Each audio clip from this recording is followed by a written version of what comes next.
There are many possibilities how the timeline was manipulated as to what came before the 14th century. It could be that 1,000 years plus that never existed were added, slotted in, so that the old world really ended around 1300 AD, during a catastrophic reset, the culmination of the so-called Roman Empire's takeover rather than its end. Then going underground, becoming the Vatican, writing a new history whereby they had militarily conquered all these countries and left their mark in the architecture, infrastructure, culture. Though we know this is impossible, for the simple reason that these things are found right across the earth, in places they weren't even supposed to know existed. What came next were autocratic rulers of the late medieval Tudor period, gearing up to infiltrating the Americas and Africa by the 16th century. Another option is that the Middle Ages did happen, only they were in fact a time of high technology. An advanced society that managed to oust the Caesars for a while, at least coexisting. This would explain why Europe is presented as so backwards, compared to other places further afield, whose history hadn't been so altered. In this version, it would be when many of the beautiful houses, palaces, parks, and boulevards were built. Great trading cities expanded. Whichever the case, the next significant change comes in the 16th century, only this time the control more complete, geographically, educationally, making it appear as if the Renaissance was responsible for modernity, every scientific achievement all at once. Of the different types of stone structure built on an epic scale, none perhaps so studiously overlooked and ignored as what are termed star forts, of which there are 1,399 across the earth, clearly way beyond in ambition and design, being intended for military purposes. Most were founded during the early 1600s. Even with advanced technology, hydraulic cranes, giant iron ships, and trains for transporting materials, zeppelins for surveying from above, star forts would still take decades to build, not like modern skyscrapers of metal and glass, made to last. They really are similar to the Middle Ages castles, down to the size of stone and fitting, the moats and turrets. All that geometry to protect against cannonballs, telling us they loaded massive round lumps of metal into tubes and used gunpowder to project them, because modern guns were yet to be invented. An example of what is suggested as an early star fort is Palma Over, North Italy. 9-sided with radial streets. Accredited to humorously named Vincenzo Scam Ozzi, 1548 to 1616. Is the surname a hint? His only training was from his father, a detail we've seen before. keeping it in the family, a closed web of loyalty within the deception. Usual list of impossible achievements, including neo, but more likely actually classical, Teatro Olimpico, 1585. Another theatre he designs for the Duke Vespasino at Sabbionetta. It is one of those first ever stories, the prototype, apparently, for all modern theatres.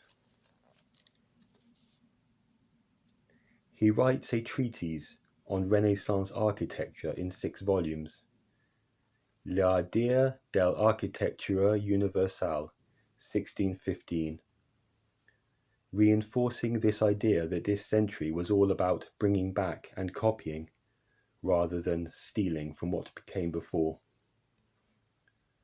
Scamozzi's universal architecture was taken up by the Brotherhood for its examination of harmonic proportions and symbology. So it can be seen how he and Andrea Palladino, who came before and much of whose work he emulated and completed, in the words of Google AI, laid the groundwork for what became speculative Freemasonry.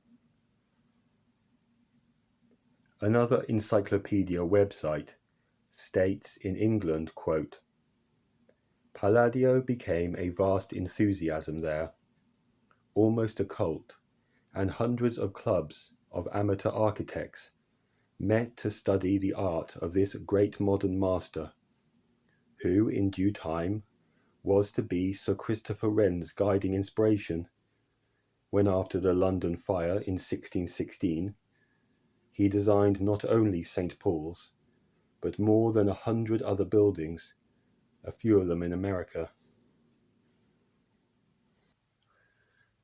Some opinionated, Scamozzi held an arrogant demeanour, seen below in Jesuit-looking robes, reoccurring colour black, same type of collar, ditto 20th century tie, as meaning to be fastened to or led by the corporations, whether it be the Vatican or House of Commons.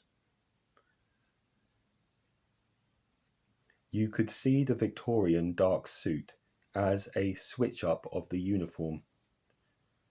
There is something very unnatural, staged, in this photo of Edison, appearing the emotionless businessman, a frontman for vested interests in reintroducing electricity. Propaganda of the time presents a late middle-aged, upper middle-class Caucasian male as the figure to trust. The left hand in pocket pose replicates the compasses that Scamozzi and Palladio hold.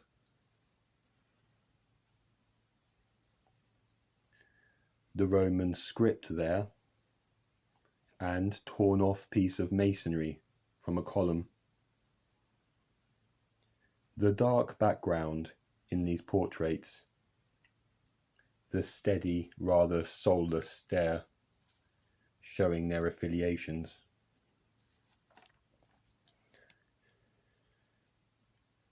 With Benjamin Franklin, the approach is more high-end artistic. Such one-off large paintings from commissioning the top talent. It is a busy fantasy world, incorporating 5 cherubim to distract from the ridiculousness of the story. The 2 bottom left are playing with an orb. The one holding a wand, or some type of grounding device, has a creepy older man face on the baby body, while the group on the right, perhaps intended to represent his muses, help Franklin with his experiment. The heavens opening and veil dropping, it is religious, because that was the current paradigm. Less materialistic than the 20th century. Franklin is being deified in the traditional sense.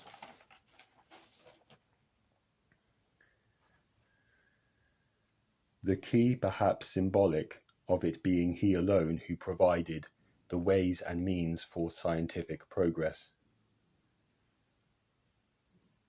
Above, black and white photo with the streets in London leading towards St. Paul's. The buildings are all old world, good condition, cars and buses, moderate busyness. The Zeppelin Rio, wonder if that's a place it visited, coming into dock. Here, an aerial image of Palmer Over Fort, flat earth horizon. The full scale of how it is put together, using different altitudes. It is a whole town and very aesthetic. Those earth barriers aren't high enough, or the moat broad to call it defensive.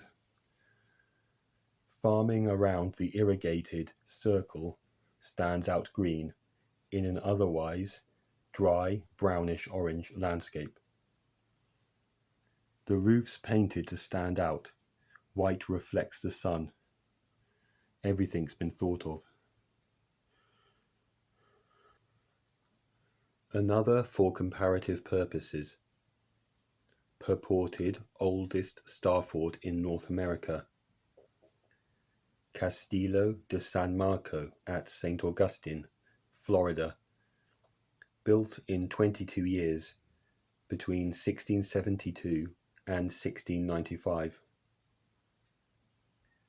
Another founded and replacement narrative. What used to be a wooden fort, upgraded to what it is now, by Ignacio Daza. The waters are suitably muddied by changing hands 5 times in the next 30 years, between Spain, Great Britain, and the burgeoning United States. Made of a unique material called conquina, formed of bound together seashells, quarried from Anastasia Island, and coated with lime stucco. Simpler than Palmer Over, it has 4 corners with bastions, and many embrasures, gaps in the wall, again said to be for cannon, hurling those iron balls at ships out to sea.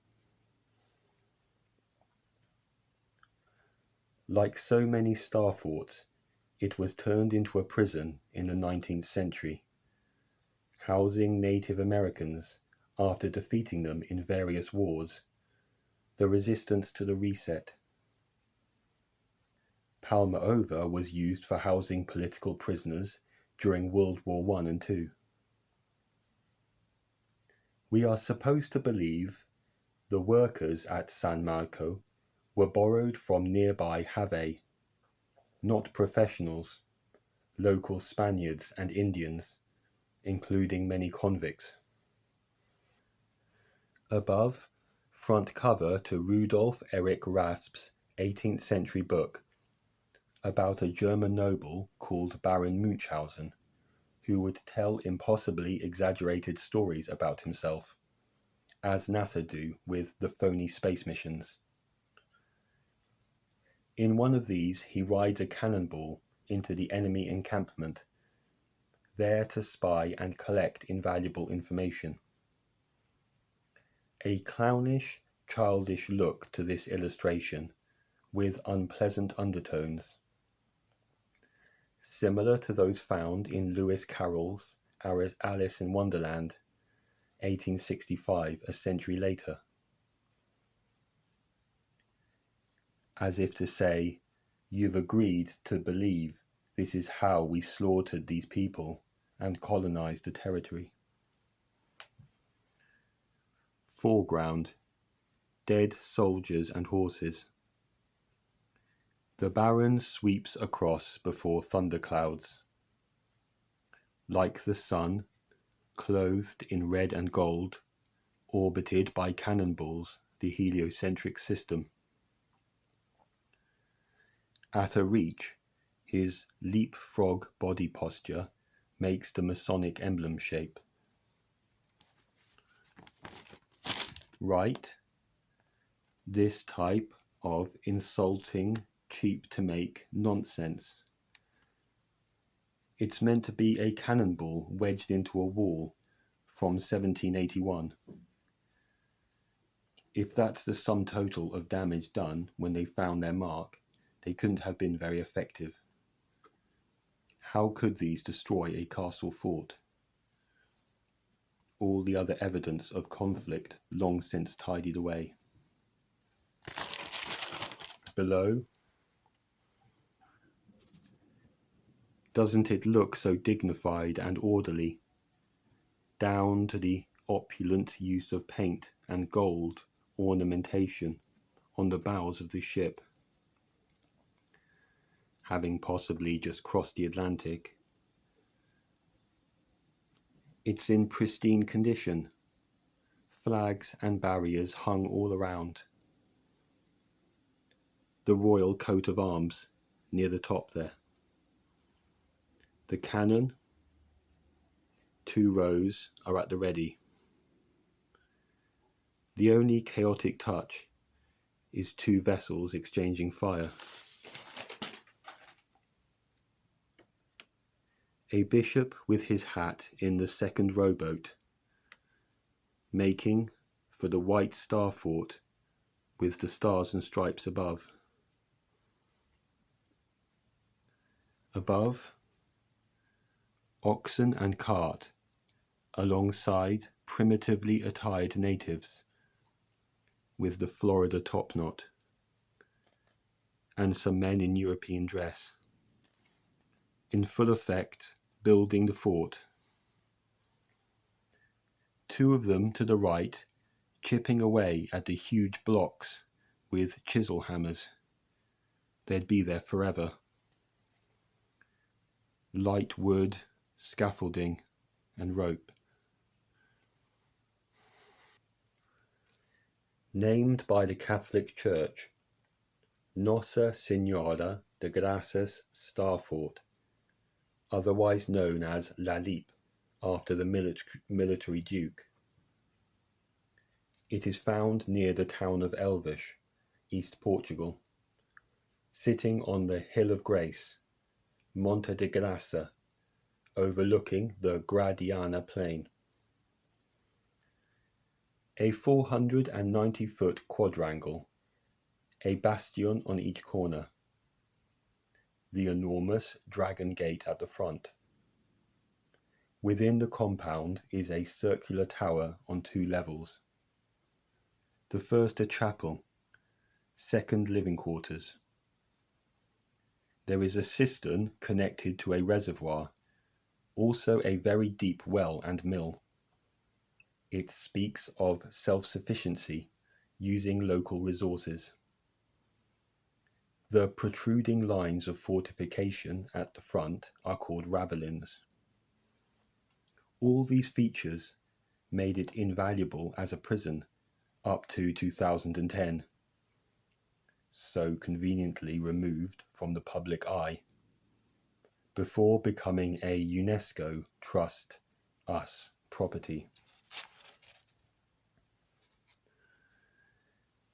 Verifiable histories about Elvish Fort only go back as far as 1658. It is the century of a mishmash of European conflicts. In this case, the Portuguese Restoration War, when it fell into Spanish hands.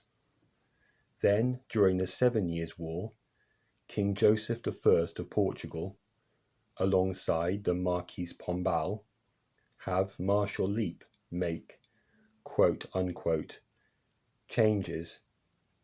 Seems this German aristocrat did this in the same style as a fortress at Wilhelmstein, Hanover, 1761, where in 1772 he was presented with the first ever experimental submarine, called the Steinhorder Pike, that lasted 13 minutes underwater in Steinhorder Mere Lake.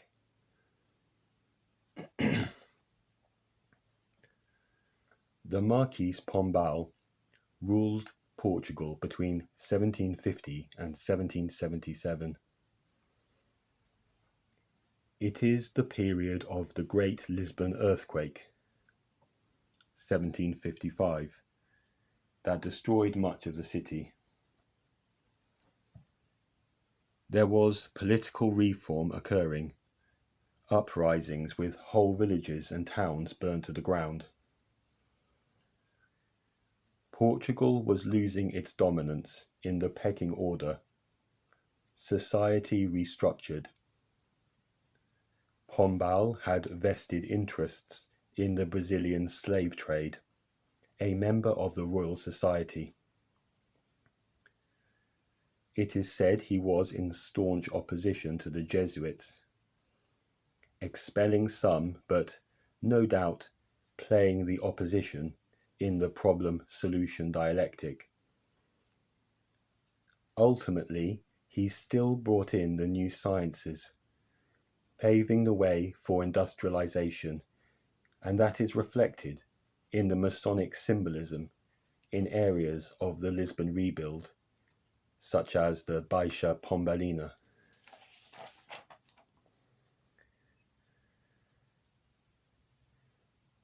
Elvish Star Fort may be appreciated alongside other superior architecture in the region, including an aqueduct and set of 4 thick walls surrounding Elvish town itself. It is obvious this was not a peripheral, underdeveloped, relying on tourism corner of Europe at this time, before the power shift north. The mainstream account is of the town being founded in the 8th century, comprising of just a castle and bit of fortification around that. The second wall then coming up during the Crusades, the third in the 1300s during the reign of Fernando IV, with 12 gates and 22 towers, keeping going like a Russian doll to the 4th wall in the early 1500s. This time the Jesuits get full control, with a quaint story to go with it. A Flemish missionary, Johannes Siemens, became shipwrecked, as you do, off Lisbon. Born in Hertogenbosch, Germany, 1602, dies 1648 at Olivença, Portugal. Not only a priest of Rome, but prodigy in maths and engineering, closely tied to other influencers, Descartes and Galileo. He designs a mechanical calculator in 1640, small iron wheels. The old world technology gets introduced without the use of electricity. That had to come later. We see the same drama for the public as with Pombal. He faces expulsion from the Society of Jesuits in 1646 for not adhering fully to his religious duties, but having completed his task already. Like a lot of modern-day famous politicians and media stars that fall off early in life, never to be seen again.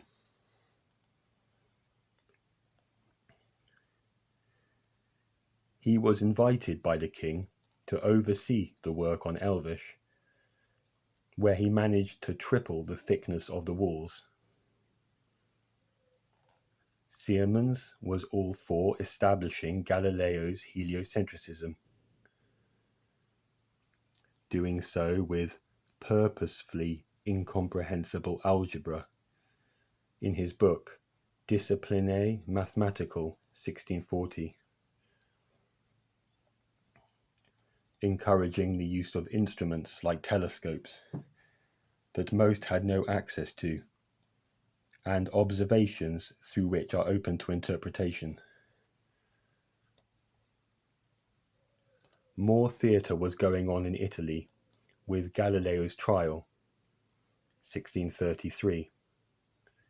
The Vatican initially needing to be seen to make some resistance to the refutation of Genesis. He suffers house arrest from the Inquisition due to a, quote, vehement suspicion of heresy, a somewhat light sentence from these renowned torturers, allowed to continue writing articles.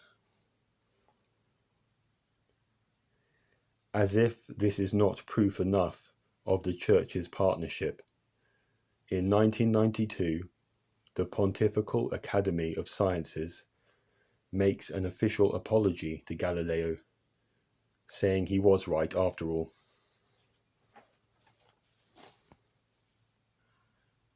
Above, the two-dimensional graphic drawing is closer to a simplified analysis from one vantage point of this Italian church, not so much blueprint for future construction. Below, part of Elvas aqueduct survived the cataclysms. It goes beyond functionality, the way it's built to complement the landscape.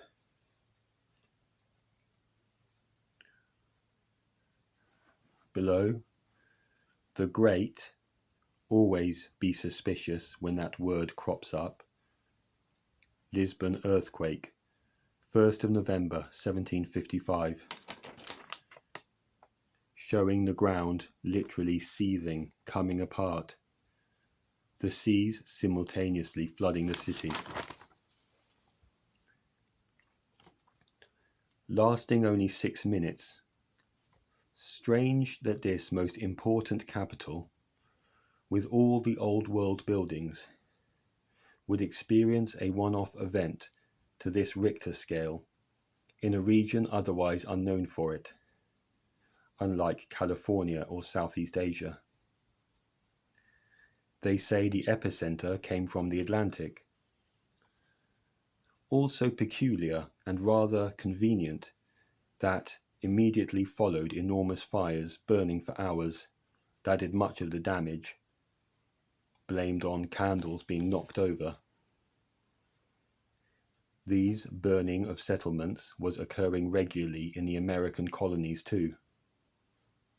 Charleston, 1740. New York, 1776. New Orleans, 1788. None of them have very adequate explanations as to the cause. Most likely arson by the ruling factions. As if to finish off some bits and pieces, there is another earthquake in Lisbon, March the 31st, 1761. Left, General Leap in Prussian finery. His family had close ties to both the Dutch royal family and George I, the Hanoverians.